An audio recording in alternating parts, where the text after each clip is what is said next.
समय की बात है। एक घर में रामवती नाम की औरत रहती थी। उस औरत का मोहन नाम का एक बेटा और मीना नाम की एक बहू थी। मीना बड़ी ही सुंदर और गुणी लड़की होती है।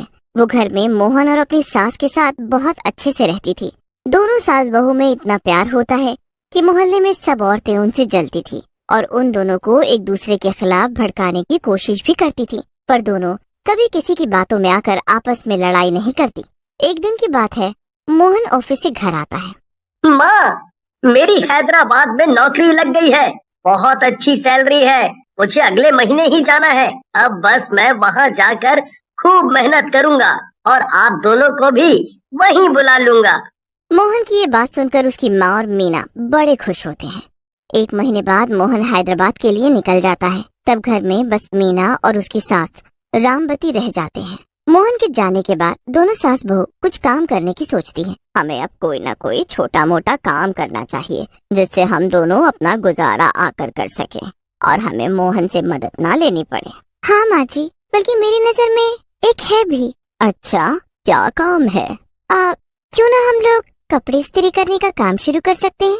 बस फिर दोनों सास बहू अगले दिन से लोगों के कपड़े इस्त्री करने का काम शुरू कर देती हैं और काम अच्छा चल पड़ता है। एक दिन दोनों मिलकर गोलगप्पे टिक्की खा रही थी तो मोहल्ले की कुछ औरतें उन्हें ऐसे देखकर बहुत जलने लगी। एक हमारी बहू है जो सीधे मुंह बात भी नहीं करती।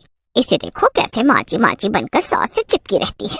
हाँ, सास तो मुझे दिन भर गाली देती है और इसे देखो, इसकी सास इसे गोलगप्पे खिला रही है। मुझे तो जलन होती है इन्हें देखकर। और आजकल तो ये दोनों मिलकर इतना कमा रही हैं कि इनका तो रहना सहना ही बदल गया है। अरे इन लोगों की वजह से हमारे घर में कलेश हो रहे हैं। हाँ बिल्कुल, आज रात को इनके घर की बिजली ही काट देते हैं, फिर देखते हैं बिना बिजली के कैसे इस्त्री करेंगी कपड़े। बस फिर तीनों मिलकर उनके घर की बिजली का तार काट देते हैं। सास बहू को लगता है कि अभी बिजली गई है, वापस आ जाएगी, पर काफी देर हो जाती है। मीना बाहर जाकर देखती है तो सामने वाले घरों में बिजली आ रही होती है। कटा हुआ तार उनकी बालकनी में ही पड़ा होता है और गलती से मीना का पैर उस पर रख जाता है। मीना एक बार को जोर से चिल्लाती है और वहीं गिरकर तड़पने लगती है। मीना की सास जब बाहर आती है तो वो मीना को उठाने लगती है, पर वो भी बिजली से चिपक जाती है। आसपास के लोग ये नजारा देख रहे होते हैं पर कोई उनको बचाने नहीं आता। बेचारी दोनों सास बहू ऐसे ही तड़प तड़प कर मर जाती है। मोहल्ले की सब औरतें बड़ी खुश होती हैं कि अच्छा हुआ दोनों मर गईं। दोनों सास बहू मर तो जाती हैं पर वो मरने के बाद चुड़ैल में बदल जाती है। इन दोनों ने हमें कैसे तड़पता हुआ छोड़ दिया, कोई नहीं आया हमें बचाने। अब हम इनको एक पल भी चैन से नहीं जीने देंगे। हाँ माँ, और जिन लोगों ने हमारे घर का तार काटा था उनको तो मैं तड़पा तड़पा के मारूंगी जैसे उन्होंने हमें मारा। हाँ बिल्कुल, हम किसी को भी नहीं छोड़ेंगे जिनकी वजह से आज हम इस दुनिया में नहीं है। इनका जीना मुश्किल कर देंगे। बस फिर दोनों चुड़ैल सास बहू सबको सबक सिखाने और अपनी मौत का बदला लेने पर उतर जाती हैं। चलो सासू माँ, चुराए इनके घरों की बिजली। हाँ, इनको बड़ा शौक था ना हमारे घर की बिजली काटने का और फिर मरते वक्त हमारा तमाशा देखने का। अब हमारी बारी है, चलो जल्दी। बस फिर दोनों सबसे पहले सावित्री के घर जाती हैं। सावित्री मजे में एसी की हवा खा रही होती है कि तभी दोनों चुड़ैल उनके घर की सारी बिजली जादू से अपने घर की तरफ कर देती है। अरे भाई, ये बिजली को भी क्या हुआ, अभी ही जाना था। फिर दोनों चुड़ैलें बिमला के घर जाती हैं। बिमला मजे में टीवी देख रही होती है कि तभी उसके घर की बिजली भी दोनों चुड़ैल सास बहू काट देती हैं। हे भगवान, मेरा फेवरेट सीरियल आ रहा था, ये क्या हो गया।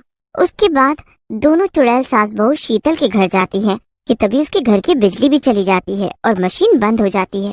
अरे भाई, ये क्या हो गया, अभी तो मेरे ढेर कपड़े पड़े थे, ऊपर से ये गर्मी। अब क्या होगा। पूरा दिन ऐसे ही निकल जाता है और रात हो जाती है। तीनों का गर्मी में बुरा हाल हो जाता है और बिना बिजली के घर के ढेरों काम ऐसे ही पड़े होते हैं। वो लोग बिजली विभाग को फोन करते हैं तो वो हमेशा की तरह फोन ही नहीं उठाते। फिर जब तीनों गर्मी में बाहर की हवा लेने नीचे आती हैं तो देखती हैं कि मीना के घर की तो बिजली आ रही है। तीनों ये देखकर हैरान हो जाती हैं। वो फिर एक दूसरे के पास आकर बात करने लगती हैं। अरे, इस घर की बिजली तो तभी से कटी हुई है और आजकल इस घर में अंधेरा ही था, तो आज कैसे इनके घर की बिजली वापस आ गई। और देखो ना, आज ही हमारे घर की बिजली चली गई। और देखो पूरे मोहल्ले में बस हम तीनों के घर ही अंधेरे में दिख रहे हैं, बाकी सबके घर में बिजली है।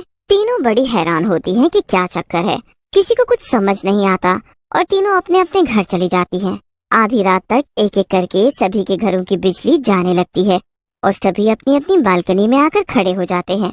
रात के 3 बजे तक चुड़ैलें पूरे मोहल्ले की बिजली कट कर चुकी होती हैं और सारे मोहल्ले की बिजली बस उनके घर में आ रही होती है। लोगों की नजर सास बहू के उसी घर पर टिकी होती है कि तभी उनको वहाँ वो दोनों चुड़ैलें एकदम से दिखाई पड़ती हैं और फिर गायब हो जाती हैं। अब सबको यकीन हो जाता है कि उस घर में वो दोनों सास बहू चुड़ैलें बनकर घूम रही हैं। लोग बाहर डर जाते हैं और उनको समझ में ही नहीं आ रहा होता कि अब वो करें तो क्या करें। ऐसे ही कितने दिन निकल जाते हैं। लोग बिना बिजली के पागल हो जाते हैं। बिजली विभाग वाले भी वहाँ की बिजली ठीक नहीं कर पा रहे होते और उनको भी समझ नहीं आ रहा होता कि आखिर तार कटे होने के बाद भी एक घर की बिजली कैसे आ सकती है। वो भी हार मानकर चले जाते हैं। अब रोज रात को दोनों चुड़ैल सास बहू अपने घर में घूमती नजर आती हैं, जिनकी वजह से वे लोग इतनी गर्मी में भी डरकर घरों में छुपे रहते हैं। एक दिन फिर जब मोहन को अपनी माँ और बीवी के मरने की खबर मिलती है तो वो अपने घर आता है। वो अपने घर में जाकर खूब रोता है। आप दोनों कितनी अच्छी लगती थी साथ में, और देखो आज आप दोनों के बिना ये घर कैसा हो गया है। मोहन को रात को नींद नहीं आती और वो बालकनी में जाकर खड़ा होता है। मोहन को वहाँ वही कटा हुआ तार पड़ा दिखता है। मोहन को ऐसे ही काफी दिन निकल जाते हैं। मोहन को कभी कभी घर में 2 औरतों की परछाई भी दिखती है। फिर एक दिन मोहन के घर के बाहर 14-15 साल का लड़का आता है। अरे भैया, आप इस भूतिया घर में कैसे रह सकते हो? भूतिया? हाँ, मोहल्ले वालों ने कितनी बार इस घर में 2 चुड़ैलों को घूमते देखा है। वो शायद आपकी माँ और बीवी है। ये क्या बोल रहे हो तुम? हाँ, सच में उनकी मौत बिजली के तार से चिपक कर ही हुई थी, जो तुम्हारी बालकनी में कटा पड़ा भी होगा। और उसके बाद भी इस घर की बिजली आती रहती है और तभी से पूरे मोहल्ले की बिजली कटी हुई है। मोहल्ले वाले बोलते हैं ये उन 2 चुड़ैलों मतलब कि आपकी माँ और बीवी का काम है। कैसी बातें कर रहे हो तुम? वो क्यों ऐसा करेंगी? आज रात आप ये उनसे ही पूछो, पर मुझे जितना पता था मैंने आपको बता दिया। हरी वहाँ से चला जाता है और फिर उसके बाद मोहन एकदम सोच में पड़ जाता है। वो उस रात सोता ही नहीं और उसे भी शक होने लगता है। आधी रात को उसे फिर से आहट होती है। माँ, मीना, क्या ये तुम दोनों हो? अगर ये सच है तो कोई इशारा दो मुझे। इतना बोलते ही लाइट फिर से बंद चालू होती है। दोनों सास बहू चुड़ैल के रूप में मोहन के सामने आ खड़ी होती हैं। मोहन एक बार को तो डर जाता है, अब फिर उसकी आंखों में आंसू भी आ जाते हैं। बेटा, इस मोहल्ले वालों ने हमारे घर का तार काट दिया, जिससे हम दोनों चिपक कर तड़प तड़प कर मर गए और लोग तमाशा देखते रहे। किसी ने हमें बचाने की कोशिश नहीं की। ये कोई हादसा नहीं बल्कि सोची समझी चाल थी। इस मोहल्ले की 3 औरतों को हमारे साथ रहने से जलन थी और जो हमने स्त्री का काम शुरू किया उससे भी, उसी की वजह से ऐसा किया इन लोगों ने। इतना बोलते ही घर की लाइट बंद चालू होने लगती है। ऐसा है तो मैं कल ही इन लोगों के खिलाफ शिकायत करूंगा। नहीं, इनकी सजा यही है कि ये ऐसे ही रहे बिना बिजली। चुड़ैल सास बहू मोहन की एक नहीं सुनती। फिर अगले दिन मोहन मोहल्ले वालों और उन तीनों औरतों को इकट्ठा कर उनके सामने सच लाता है। वो औरतें सकपका जाती हैं और भागने लगती हैं। वहाँ मोहल्ले में एक पुलिस ऑफिसर भी रहता है जो हफ्ते भर पहले ही वहाँ रहने आता है। वो उन औरतों को उसी वक्त पकड़ लेता है। अरे हमें माफ कर दो, हमें माफ कर दो। अब तुम तीनों जेल में सड़ना और बाकी सब लोग जो यहाँ खड़े हो, आप सबको शर्म आनी चाहिए जो किसी के मरने पर तमाशा देखते रहे। कल को आपके साथ भी ये घटना हो सकती है। फिर सबके सर शर्म से झुक जाते हैं। दोनों चुड़ैलें अपने घर से ये नजारा देख रही होती हैं। वो दोनों फिर एक दूसरे को देखती हैं और वहाँ से हमेशा के लिए गायब हो जाती हैं। उनके गायब होते ही मोहल्ले की बिजली वापस आ जाती है। मोहन फिर अपने घर वापस जाता है और उसे दोबारा कभी अपनी माँ और बीवी देखने को नहीं मिलती।